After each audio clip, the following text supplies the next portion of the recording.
So I'm going to take this little junky table saw and make a much better table saw out of it. It actually fell off the back of a truck on the way to an auction, and the auctioneer, thinking it was not of any value, went ahead and gave it to a friend of my dad's, and then later on that friend gave it to my dad. So this was a freebie, but the base is all cracked up, and the top, the table part of it is twisted. You can see here with the with the sticks, it's pretty bad. So I'm going to start by taking it apart. Got to take all the knobs off and get it disassembled, and take the it's a 15 amp saw, so it's actually like the equivalent of 3 horsepower, so a decent little saw. But I got to take the guts out of it, and then I'm going to build a cabinet and make a, I don't know, I guess a miniature cabinet saw, if you will. That ought to do the trick.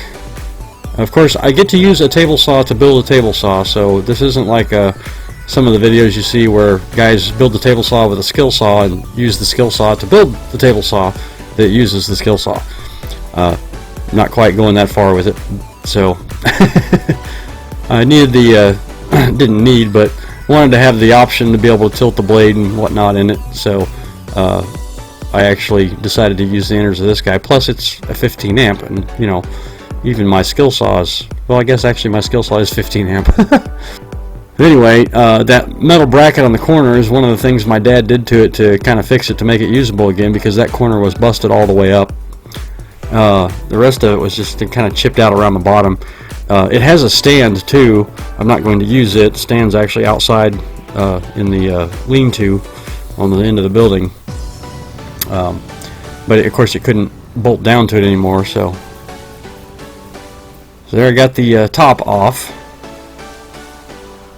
and I was trying to get the switch out, and I could not get it to pop out. The little clips were holding it real well, so I ended up just once I got the front taken apart, yeah, there's a metal plate inside of there, and the screws that hold the plate to the plastic are behind the sticker on the front, and the sticker is a real thick plastic, so I actually had to cut holes in it to get the screws out. And then I'm going to pick up the piece of the thing with the screw, or with the switch there, and punched it out with a chisel. So now we got those parts going, and we can start getting the body going.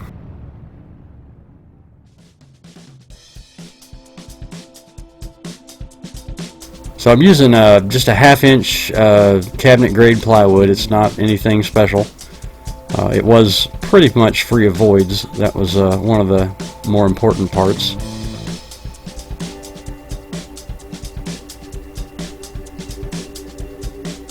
So those were the 3 sections for the top of the top, and this is going to be the bottom of the top, that big piece there. You see how I'm doing it with the making the miter slots just by gluing sections onto the top. Hence why I went with 1/2 inch plywood. Plus 2 of those glued together, laminated together, is going to make 1 inch top rather than a 3/4 inch plywood top. So it works out. It was fun trying to figure out how to make sure everything was square. That was the challenging part of this little project. Now you can see the rod that goes like from in front of the saw all the way in back of it. The reason that was done that way on the old saw is because it had a guard that hooked onto the back of that rod on the back of the saw, and so that was like solid to the tilt, and the guard would tilt with the blade and everything. I don't actually need that part. Although I'd like to have a guard. The guard that went with this was long since gone, so we just went ahead and, I just went ahead and I'll end up taking that little rod out and cutting it off here in a little bit. But first I had to determine where it was going to be. There's the rod, and I marked it, and I'm going to cut it, and then put that little short piece back in, and then that's what will hold the saw into the table here. So I'll have to route a groove for it, and well, you'll see here in a minute. I tried to leave every step that I remembered to turn on the camera on the in the video, and I kind of kept the time-lapse rate a little slower than I normally do, so it's fast, but it's also slow enough you can kind of see what's going on, because this is actually a very easy to do, well, not necessarily easy to do, but it's not a super difficult project, and it will turn just about any of these little saws like this into a much more usable table saw. I'm not real fond of those plastic base saws. I've owned several, and they've all ended up doing the same thing that this one did. The plastic base gets busted, or the top gets twisted, or whatever. So in order to make it so it's a little bit more usable, I decided to make a plywood one.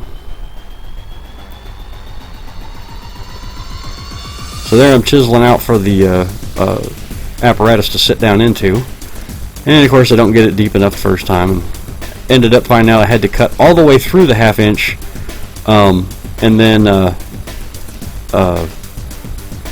when I glue the top on, of course that covers up the slots from the top. And here I'm cutting the opening for the blade, the throat, if you will. And on this bottom one, it's actually 1/8 of an inch smaller than my final opening on the top one, so that there's like a little 1/8 inch shelf all the way around. So I guess it's 1/4 inch smaller, but so that my throat plate sits all the way around flat on this this bottom section. Now there I'm opening them up a little bit more, and then I realized I had to cut all the way through, so I just used the jigsaw at that point. So here I cut all the way through after realizing that's what I need to do with the jigsaw, and then everything fits in there and pivots right, so that worked out. Next I'm going to put the top part on and mark out where the throat plate needs to be, and then I kind of cut it off screen. I went ahead and used the trick where you lower it down onto the table saw, and actually did that and cut the sides, and then the ends I cut with the jigsaw. I was going to cut it with the jigsaw first, and I was like, you know, it would be nice if this part was perfectly straight. So this is where I was thinking about it. That's where I did it. So now when it comes back on, you'll see that it's completely cut. Yeah, there we go. So now you're looking at the top of the table, and then the other two pieces will go on the outsides there. So I get it all glued up, and clamping it was kind of fun to figure out, but then I realized I could put the clamps through the throat plate and make sure everything was nice and tight, so it worked.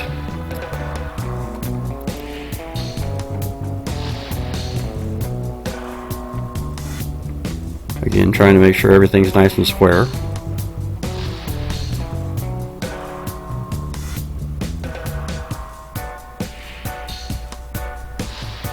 Here that leg vise comes in handy too on the new Rubo bench.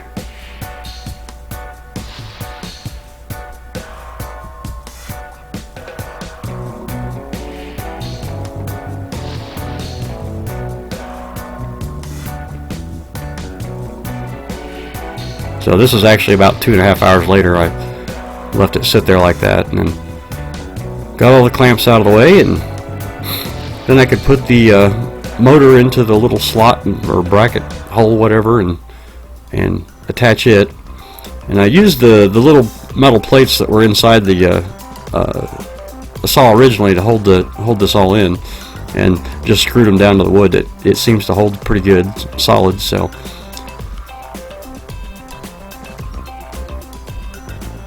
and you'll see when I put the second screw in, it tightens right down.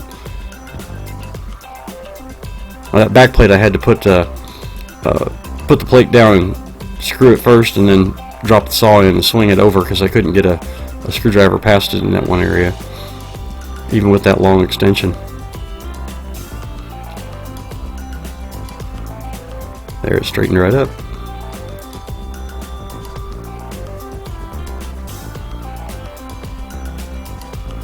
Looks like it's going to work. Now I have to cut the parts for the cabinet itself.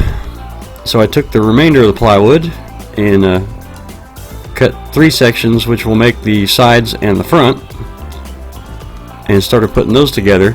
This is the little metal plate that I took off of the other saw, and I kind of put it up there and lined up where it needed to be.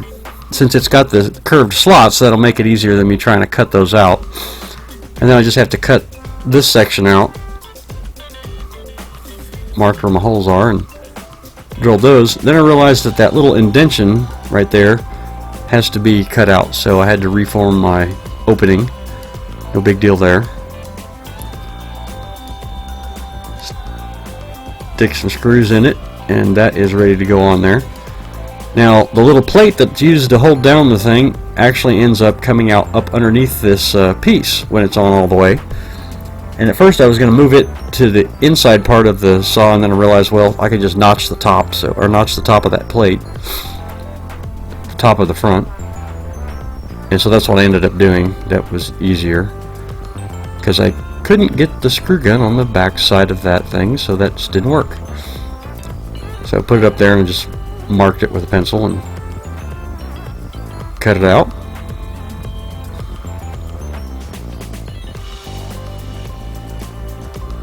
And voila.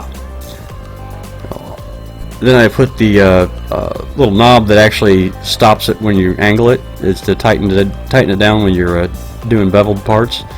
And stuck that on there, and that kind of held it nice and tight so I could figure out where to put the opening for the tilt rod.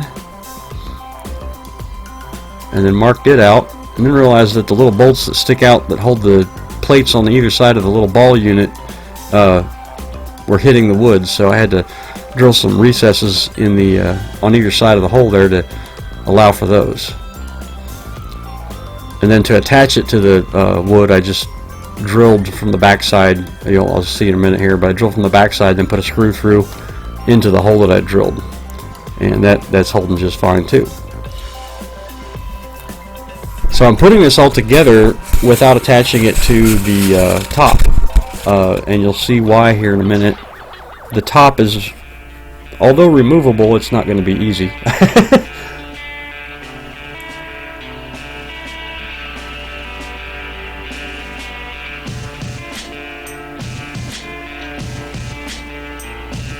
So there I'm getting the holes for the screws to hold the pivot arm. It was funny, I don't know if you noticed it or not, but as I was putting the sides on, my gun kept jamming, my nail gun kept jamming, and had a hard time figuring out what was going on there. Well, turns out I grabbed 18 gauge nails and put into a 16 gauge gun, and they don't agree with that too much. They'll still drive them, but they jam a lot. So I figured it out the next day. This is pretty late in the evening here, so I was getting kind of tired. I'd been at it since early in the morning.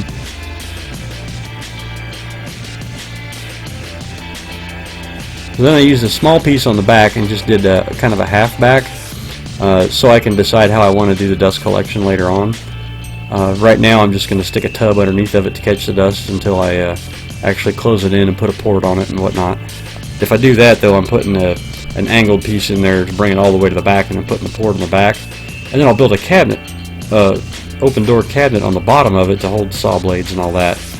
I put little chunks of 2x4 maple down in the bottom here, and that's going to hold, I didn't do it in the video, but they're going to hold levelers.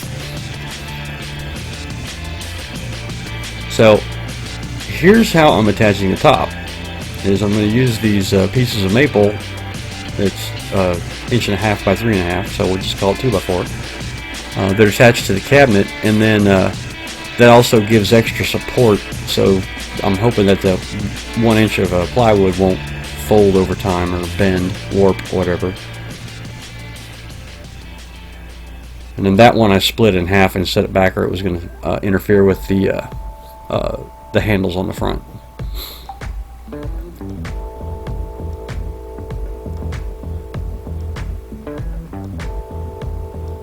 Now if I'd been thinking, I would have attached these only to the top, and or glued anyway only to the top, and not glued them to the cabinet, and then I could take the top off, because to put the top on I ended up putting screws through the bottom section of it into those, and then I put the top section on top of them, so they're underneath a 1/2 inch of plywood. And so now this is all one unit. It does not come apart. Unless I go in with a sawzall and cut the screws from the sides, I suppose. Actually, that would be difficult at this point, because I also edge band the top here in a minute. So anyway, I got the top all attached down to the runners there, and then those are the outside pieces that go on. And I used this piece of 3/4 inch stock to set my gap, and then started putting on the glue. You get to see the advantage of ambidexterity here in a minute. Spreading glue with one hand and squirting it on with the other.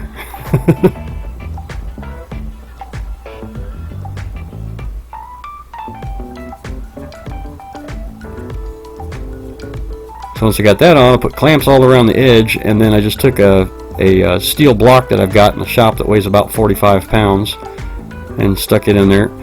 That set overnight, and then I came back out the next day, glued on the other top, and then while I had it glued on, I started cutting up this stuff. This is going to be my edge banding around the outside. You can see there it has the other top on it.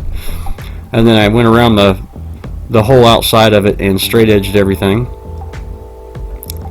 Got it all set up, nice gluable edge.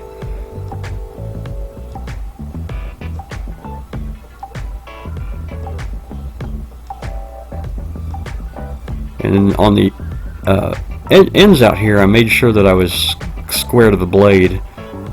Not that it's very important as long as the fence is square to the blade, but I was being picky.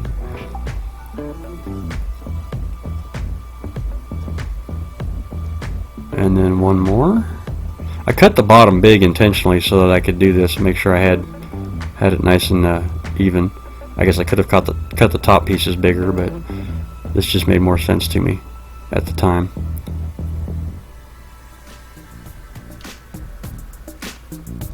Alright, so here we are putting the edge band on. I put the ends on first, and they're just lap joints. I didn't do any special dovetailing or anything on the on the corners of the edge band.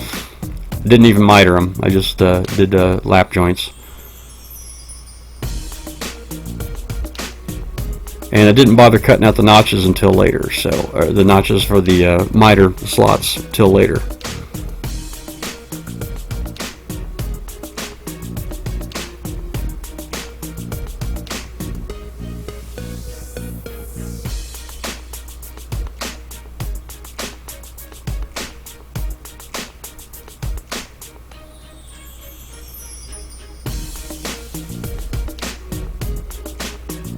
And this is Bradford pear that I use to make the edge banding. It's the most dense wood that I have available to me. This is some that got cut up early last spring, so it's been drying for a year.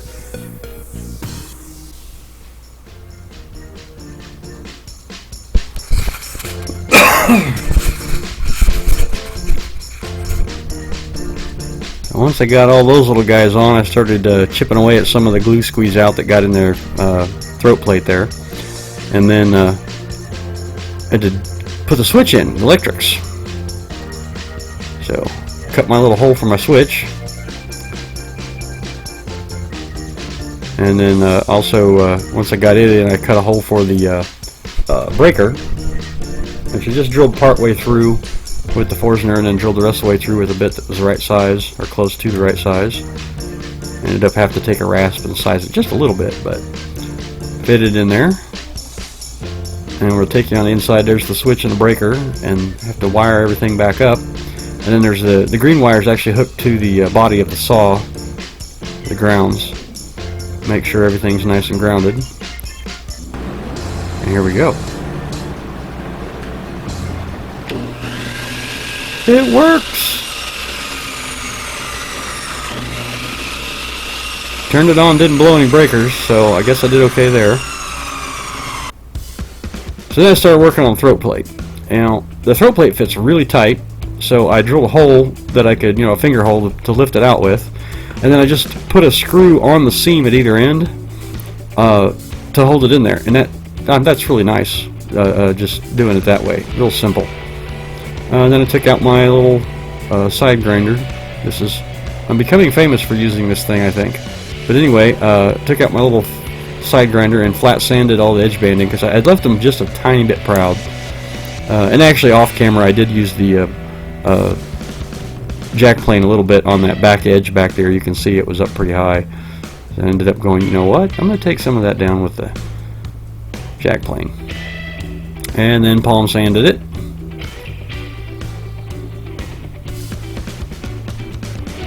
And then I palm sand the rest of it so that I can stain it, and I oiled the top.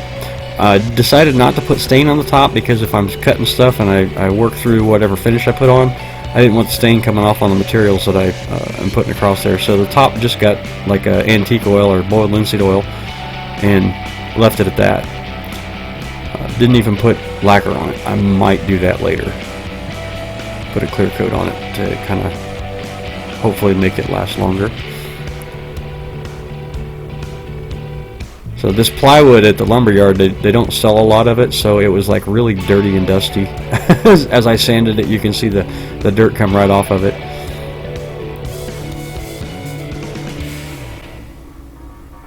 Could definitely tell where you'd sanded already.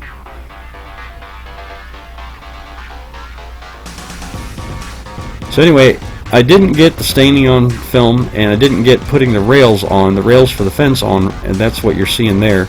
The front one is a Z-shaped piece, and the back one's just square tubing, and they're just aluminum. I used to use that Z-shaped piece as a part of a track for a camera crane on the ceiling that I've since done away with since I have the magnetic ones now. Of course, this has been filmed all on the tripod, but that's okay. I still use the other ones too from time to time. So here I'm making a crosscut sled because I have very little use for a T-miter gauge. I'm not real fond of those. Used to use them all the time and said, oh, don't need a cross sled, and then I started using cross sled and went, you know what? I think I'll use a cross sled. So it was sticking a little bit, but as it turns out that it wasn't, I thought it was the slots were out of angle, but as it turns out it was it needed waxed, and once I waxed it, it was fine. So this is starting on the fence. The pieces I'm working with here are just like 1/4 inch thick aluminum angle iron, and the two of them are going to connect together and make kind of like a C shape in order to go over the Z bar on the feed side of the saw. And then I want to put a clamping system in there using a couple of 5/16 inch bolts, and I'll put a couple knobs on them, and then hanging a piece of ash on loose screws so that when the 5/16 bolts tighten up against it, it tightens up against the aluminum Z rod and holds it very, very well. And then it's just a matter of making sure that the fence that I made is square and straight to the blade, and everything should work. So there I got that part all connected up, and then I had to mark for the 5/16 holes and thread those.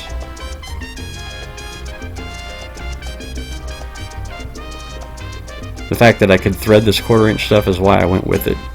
That, and I already had it. So then I take this little piece of metal and I screw it to a piece of ash, and the 5/16 inch rods actually bump against that metal and push the ash up against the aluminum Z-bar down there. So I just had to hang it inside of there with a couple of screws. And I'd left these loose because the screws that hold the two pieces of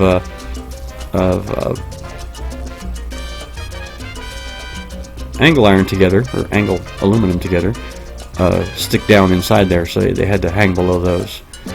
So here's the knobs for the tightening handles, and I didn't put it on film, but I actually took them over to lathe and stuck them in the four-jaw and sweetened them up, made them nice and smooth and pretty, and then threaded them and fed the bolts through them and put a nut up against the back side of it so they just lock like that.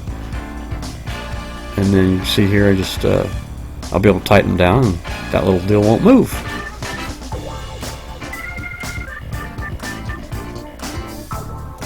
There we go. So the fence I made out of two pieces of 1/2 inch maple sandwiched on either side of a piece of the 1/2 inch plywood, and it works out great. I wanted the stability of the plywood, but I wanted the maple on the outside because it's a lot nicer than pine for running material across. and I just had to make sure everything got put on there square, which was challenging, but I just used the little piece of block of wood and clamped it to the blade, and that made sure it was square to the blade, and then was able to attach it to the aluminum angle iron, and then reattach the other piece of angle iron, and everything worked out. So it was nice. I had no clue what I was doing this whole time, but I figured it out. I find that a lot of the things I do, I have no clue what I'm doing when I start, and by the time I'm done, I'm like, oh yeah, this is easy. Okay, I got it. I will admit, I did do a lot of research on how people are building fences for their homemade table saws on YouTube, and must have watched about 15 videos, and I don't think anybody did this. So here it is. I was having trouble getting this to slide properly, and I thought maybe my guides were out, but as it turned out, I hadn't waxed the bottom. And once I waxed it, slides right through. So everything's finally kosher there. And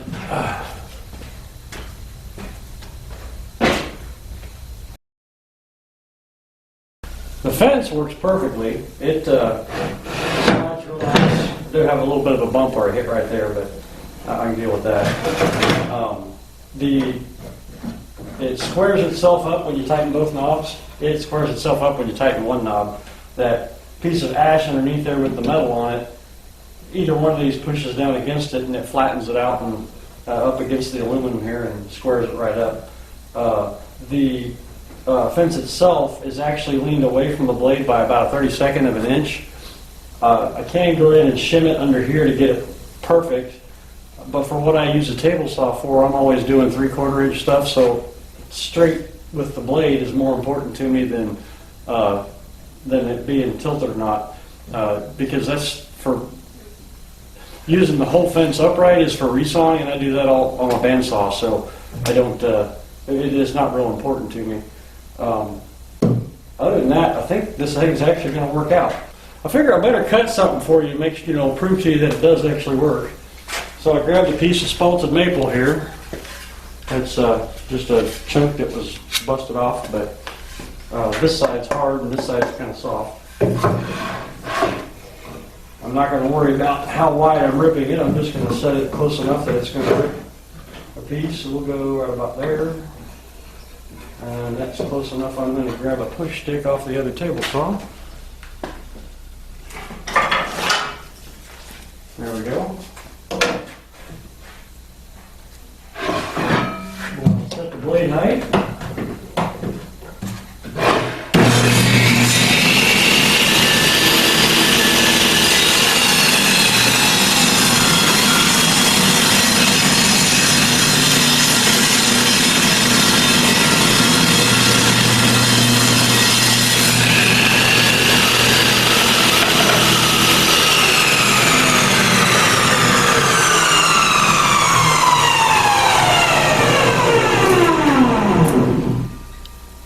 One 3/16, 1 3/16.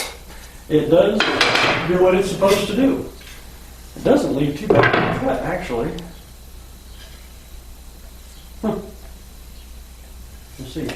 That was that way. I gotta look at the right side of it. Actually left a really good cut. So there we have it. I could make as many inserts for it as I want. The one I've got in there right now, of course, is a zero clearance. I can't lean it with that one.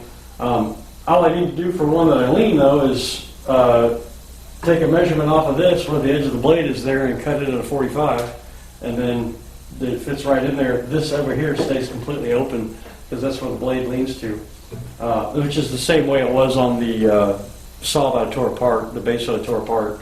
I don't know if you noticed, but when I took the plastic base off and I went to set it aside, half of it just fell away from the piece in my hand. It was kind of funny. So, anyway, well guys, big things coming up. Stay tuned. Have a good one.